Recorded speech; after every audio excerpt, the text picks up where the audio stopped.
for my generation, which is sort of the post-sexual liberation, sexual revolution generation, sex, sexuality, I mean, particularly for me as a queer man, it's like going to a gay bar, sneaking out to a gay bar when I was 19, 20 years old. That was absolutely a critical step in a formative moment in my life, you know.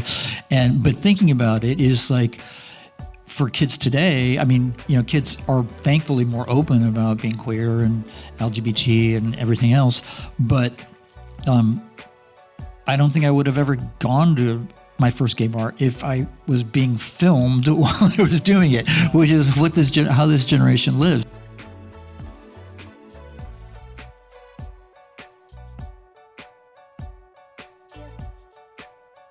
Okay, I want to start with looking at all of your filmography. I think the question that this movie begs is, there's a 12-year gap between your last feature film and this one. And I think any fan of yours would want to know why. What was it that this movie took 12 years to make, or was there another? It actually did take 12 years to make. I mean, I was I really should go back to my old emails and figure it out, because I got the original spec script of this movie, which was a very different story. It was a female intern and a male boss. Back in like 2012 or 2013, actually before I did White Bird and the Blizzard. And then there was a version of this movie that was supposed to happen about 2015, 2016, and it fell apart, as indie movies tend to do. And in the meanwhile, just all these, you know, through the last 10, 11 years, I've been sort of developing it. It changed a lot after sort of the Me Too stuff was going on. I was just like, I don't really know if I want to have a woman being dragged around by the hair, even in a consensual situation. I don't want to kink shame anybody for people who are into that. So, but it was just not an image I felt comfortable with putting out into the world, especially, you know, after 2016, which was Trump 1.0. So I flopped the sex roles, and then it was the birth of Erica Tracy, and it became a much more interesting movie to me to have a male sub and a female dom, and so much stuff got changed in the script, like the whole film noir, Sunset Boulevard, Body in the Pool, The Mansion, like all kinds of stuff kept changing and being added to the script. The biggest change, though, came at the last minute, probably the last couple of drafts. And it was literally the article that they talk about in the movie, which is, 30% of Gen Z hasn't had sex in a year. And for me as a filmmaker, I mean, this is another thing that happened in the development of the script, is that Erica became very much kind of a spokesperson for myself, because her work is about sex and sexuality, and my work is about sex and sexuality. She's a controversial figure. I'm a somewhat controversial figure, et cetera. And so actually that first interview that you see where on the laptop when Elliot's seeing her on the computer, she's literally saying things that are quotations of things that I've said about sex and art before. So there was definitely a real close relationship between myself and Erica. I don't fuck my interns, and I don't cross all those moral boundaries that she crosses. But there's definitely a lot of myself in her, and so she became, in a way, sort of a mouthpiece for me. Like, her reaction to that article is like, what the fuck? Like, you're the FOMO generation and you're missing out on the sexual prime of your life. That's absolutely like me sort of talking, and her voicing this idea that her whole life is built around sexual experiences, sexual adventures, like all of the relationships she's had and the one-night stands, and all of it is like such an important part of her character, of her identity. And that's very, very much how I feel. So all of that was that kind of became the major theme of the movie, and that was actually in one of the later drafts. That is so interesting because that to me seems like a giant puzzle piece. The fact that it was added last minute, like me watching this movie, I would have guessed that it was the ideas primarily that drove it. This idea of Gen Z, the sex positive, the lack of sex in Gen Z. Yeah, it just evolved in a very sort of organic way. You know what I mean? And that article literally came out, I think, in like 2024, 2023. Wow. So it was, and there was so much kind of discussion around it, because that's when other articles started coming out about Gen Z and why they don't have sex. And I would talk to a lot of, I didn't do proper research, and then I didn't, visit a college campus and hand out questionnaires. But, I would, a lot of my friends and colleagues have kids who are Gen Z. Yeah. And it's very much, they've never been on a date. They've never had a girlfriend or boyfriend. They don't date. They don't go out. They don't drink. And it's just sort of like, what? And I was sort of getting a lot of reasoning behind it. You know what I mean? And I think that the Cooper character does such a fantastic job of just kind of eloquently explaining that his generation's in a completely different place. I mean, COVID, technology, phones, they're constantly under surveillance. There's this level of fear of making a mistake, in public, because everything you do is public. So it was sort of a really interesting, the whole conversation became really interesting. And for me, I don't want to lecture anybody or tell anybody what to do, but it's really, I hope that audiences can come away from the movie and talk about it. I just want to open a conversation, and I welcome people to go out with their friends after the movie and just argue about it, about what side is right, because there is definitely there's two sides of the story. I mean, for my generation, which is sort of the post-sexual liberation, sexual revolution generation, sexuality, particularly for me as a queer man, it's like going to a gay bar, sneaking out to a gay bar when I was 19, 20 years old. That was absolutely a critical step in a formative moment in my life, but thinking about it is like, for kids today, I mean, kids are thankfully more open about being queer and LGBT and everything else, but I don't think I would have ever gone to my first gay bar if I was being filmed while I was doing it, which is how this generation lives. I've heard they're afraid to like ask a girl to like dance at a club because they don't want to be filmed, and then their rejection goes on social media, and they get publicly humiliated. So it is definitely a different time and a different environment for sure. But I do agree with Eric and the idea of, at a certain point, you're going to be like old, like, I mean, life goes by fast, and you're going to be 45, 50, 55. I'm in my 60s now, and it's like, are you going to look back and go, I wish when I was fucking 25 and fucking beautiful that I was out there like taking a chance and getting my heart broken and falling in love and doing all the shit, because it's just like the movie in a way. It's like when you're going through that stuff, it is confusing. It is traumatic. And, like Elliot at a certain point, you destroyed my fucking life. I mean? Like you destroyed me.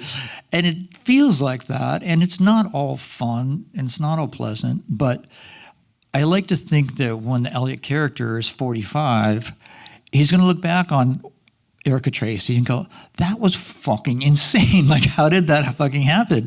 But I'm so glad it did happen. You know what I mean? Like, it fucked me up at the time, but I understand that in retrospect, in the trajectory, the journey of my life, that it was an important experience, and it really shaped me, informed me, and I grew from it, and I learned from it. Yeah.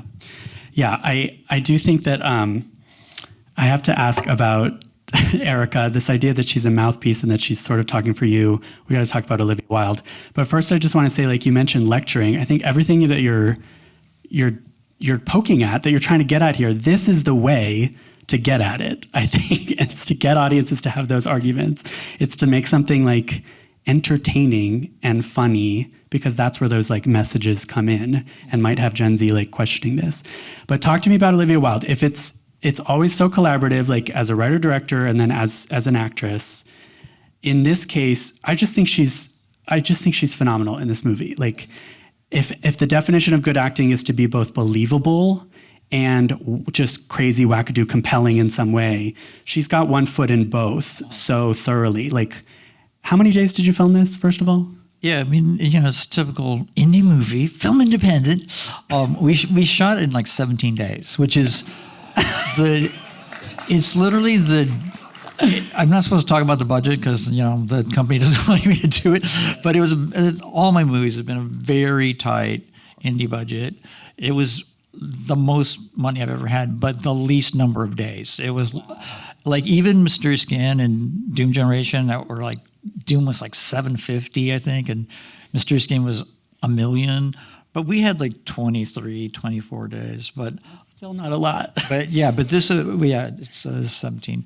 I mean, the reason I was talking about the big gap in between is in between I was doing a lot of TV stuff. Mainly I was doing my own TV show, Now Apocalypse, which I wrote and directed like all 10 episodes of. And that show, that was literally the trial by fire for me because we shot 10 episodes in 40 days. So we were literally, and so when people say, oh, where have you been? I'm all, well, I made a TV show that was basically like 3 movies. So that's what I was doing in the gap in between. But yeah, so working in TV, I picked up a lot of skills because you have to, the pace of TV it's more grueling even than making indie movies. And so when we got to this, 17 days was very tight, but I knew I could do it. That's so incredible. And talk about casting, like obviously since you very first started out and it was just you and your friends filming without permits across LA, right? How has the journey towards this, like you booked Charlie XCX in this movie. What is casting like now? How did you cast this movie? How did you cast her? Apparently she only had 1 day between tour dates. She's amazing too.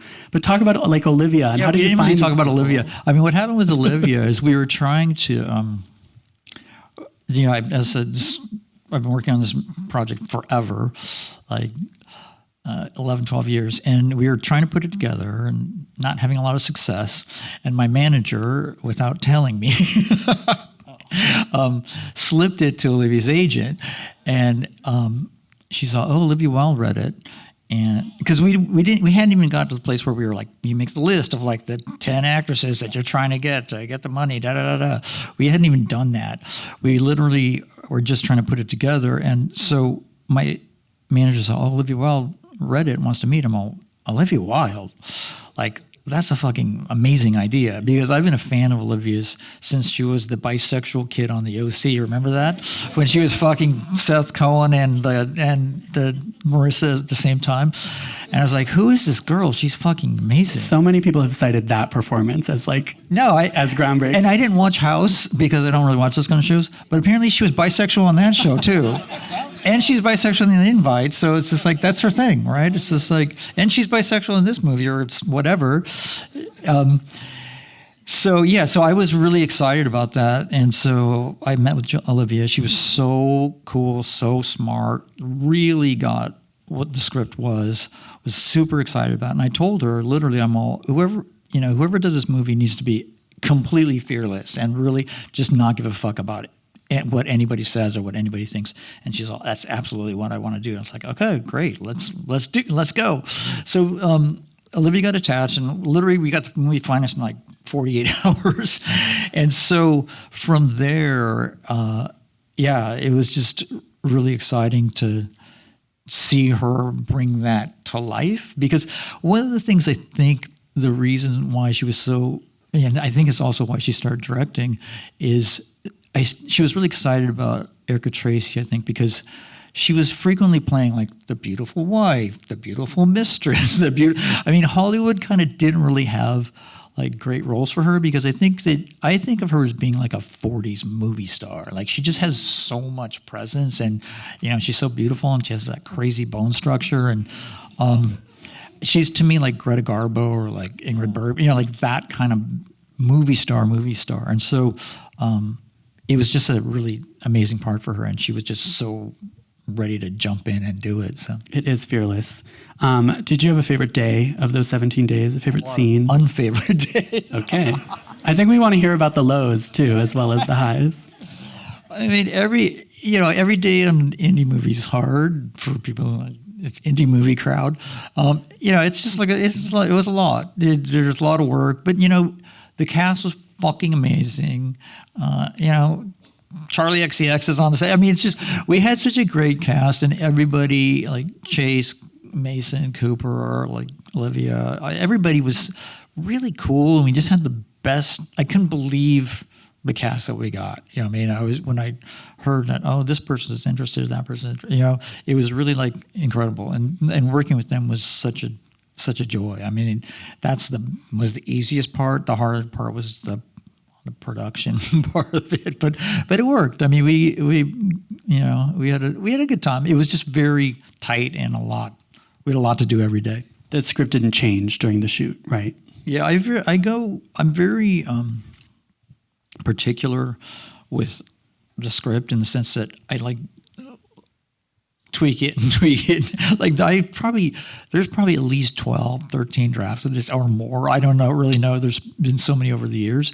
And so I get to a point where it's like, okay, this is kind of done. And then it's really precisely like figured out in my head. Like I storyboard everything. Like I know what all the shots are. I edit as well. So I know how all the scenes are going to be put together. So it's all very kind of methodical once it gets past that initial like kind of writing, creating kind of stage. Gotcha.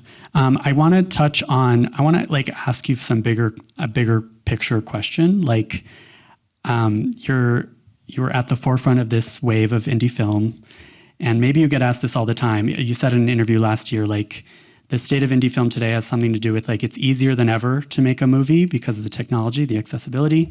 But it's also harder than ever because as we've been saying, the world is burning. Yeah. The world is going to shit or whatever. But also, like what are the other, there's also so much content out there. Like what are the other challenges facing indie filmmakers who kind of want to do what you did today? Yeah, I mean, it's just like everything's so upside down right now. You know what I mean? But it's good in a way because I was talking about this in an interview just the other day. I don't know. There's so much media in the olden days when I was a young kid. There was film, there was TV, there was network TV, there was HBO, there was it was very like there are categories and places. It just felt more orderly. I think I don't know, and people were like, and there was less like. People are like, I'm a film person, I'm not a TV person. You know what I mean? Like, it was very like regimented, and there was just more order to the industry. And now it's just like a mishmash of it's like YouTube and TikTok and streaming and obsession. I mean, it's like all just kind of like, and it is really, I don't know. It's just but it's as a young filmmaker, I feel sorry for all the young filmmakers out there in the sense that it is harder. I personally think, because it's so much has been done already. You know what I mean? And so much, it's hard to find an original voice and I just feel like so fortunate. I don't want to be brag or anything, but when the timing of my career and my life has always been like so lucky for me. You know what I mean? Like I was literally at Sundance in the 90s as indie film was becoming indie film. As Sundance was becoming Sundance, I was right there. And me and my sort of my high school class, like Rick Linklater, Gus Van Sant, all of us, Allison Anders, we all started making movies kind of in the mid '80s, which was just the seeds of indie, like Stranger Than Paradise was a huge movie for all of us. We all saw it. We were all like, what is this? This is cool. This is what we want to do, you know? And so, and like She's Gonna Have It and Chana's Missing, like all came out like 1985 or so. And then we all started in the late 80s, early 90s, started making these little indie movies and then Sundance. So it was kind of right place, the right time, you know? But now, it's just, you know, it's always been hard for me. People are always like, oh, is life so easy for you now because you're Gregg Araki? It's not at all. I'm trying to make a movie right fucking now. And we're like, literally, if someone wants to give me some money, I'll be standing outside that door with a fucking cup. You know what I mean? It's like, it's never easy. I mean, I think maybe if you're, you know, the obsession kid, it's easy for him. You know what I mean? But it's like, to be an indie filmmaker is never there, and it's hard. It's also harder and harder to get the money because there's so much competition for an ever shrinking pot of projects. However, the other flip side to be hopeful for the young filmmakers out there, that, as I said, the technology is unbelievable, incredible. Like what cameras can do now, what the software can do. This movie and also the Mysterious Skin restoration that I just finished, we edited the whole movie on DaVinci Resolve, which is actually I want to get some money from DaVinci Resolve if there's a rep back there, because I've talked about this all the time.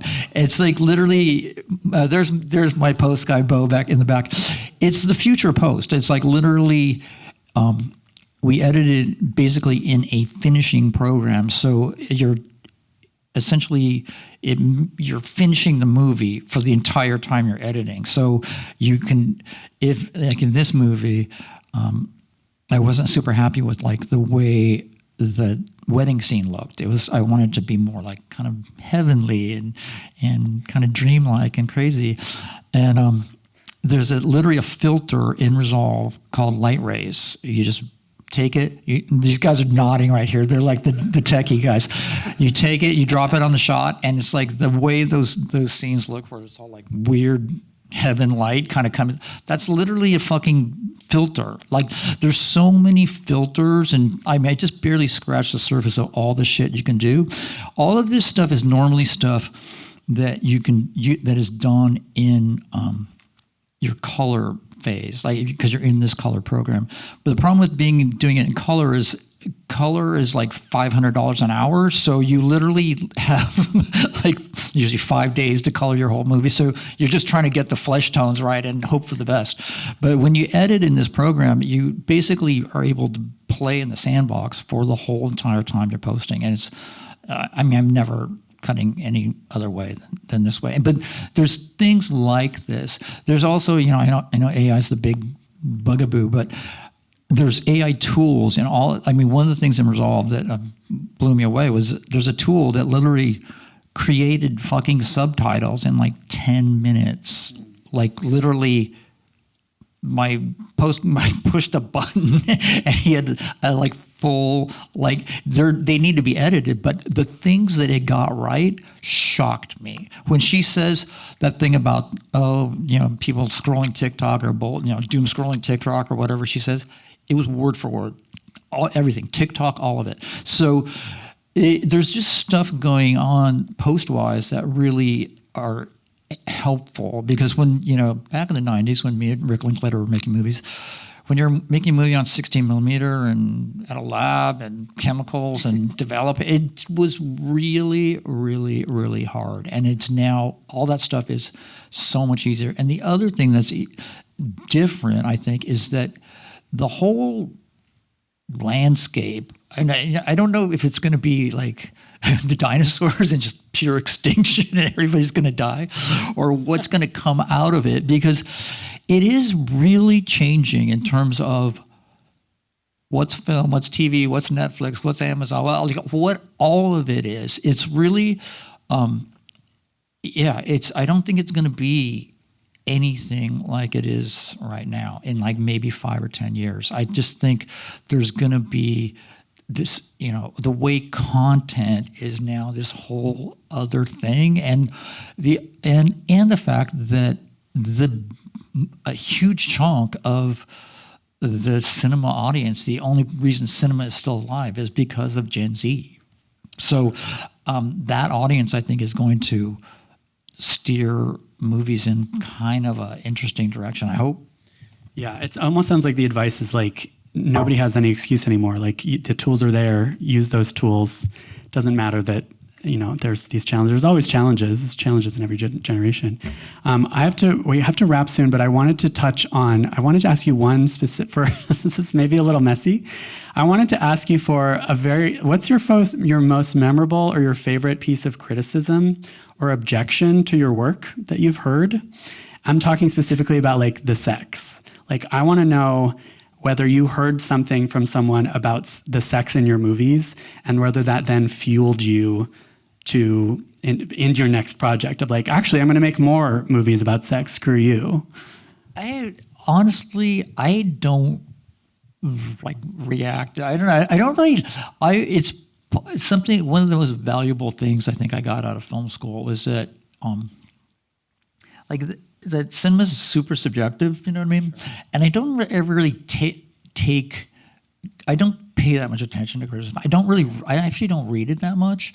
I do. It's always nice, of course, to get a good review, and it sucks to get a bad review. But I kind of am a little bit. Yeah, again, it's like that was my big thing from film school. It's just like somebody can think Citizen Kane's a masterpiece, someone can think it's a piece of shit, and they're both right. They're both valid, and it's like there's no absolute. And I feel like, so that was a takeaway to me. Like what as I said, it's nice to get a good review. It's nice to be popular, but at the same time, it doesn't affect my work really at all because I am very. I don't make a movie like, oh, fuck you, I'm going to make this movie. I make a movie because this is the movie I'm making, and it just is what it is. Well, thank you for making those movies. Thank you for trusting that gut, because we all get to benefit from that. So, Gregg Araki, everyone. Thank you, everybody. Thank you so much. LA premiere.